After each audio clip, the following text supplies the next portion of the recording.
Bangladesh cricket বোর্ডের নতুন সভাপতি নির্বাচিত হয়েছেন সাবেক অধিনায়ক ও সাবেক প্রধান নির্বাচক ফারুক আহমেদ। গত কয়েকদিন ধরেই ক্রীড়াঙ্গনে চলছে গুঞ্জন, বিসিবি সভাপতি পদ থেকে সরে দাঁড়াচ্ছেন নাজমুল হাসান পাপন।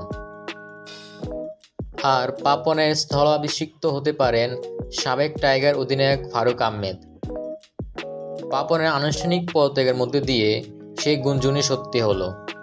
দেশে অন্তর্বর্তীকালীন সরকারের দায়িত্ব গ্রহণের পর বিভিন্ন মন্ত্রণালয়, দপ্তর ও অধিদপ্তরে ব্যাপক রদবদল হচ্ছে।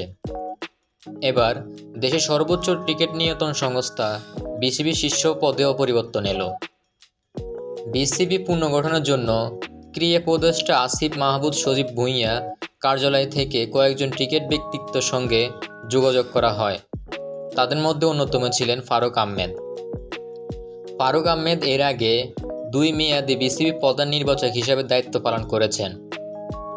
প্রথম মেয়াদে 2003 থেকে 2007 সাল পর্যন্ত, আর দ্বিতীয় মেয়াদে দায়িত্ব পালন করেন 2013 থেকে 2016 সাল পর্যন্ত।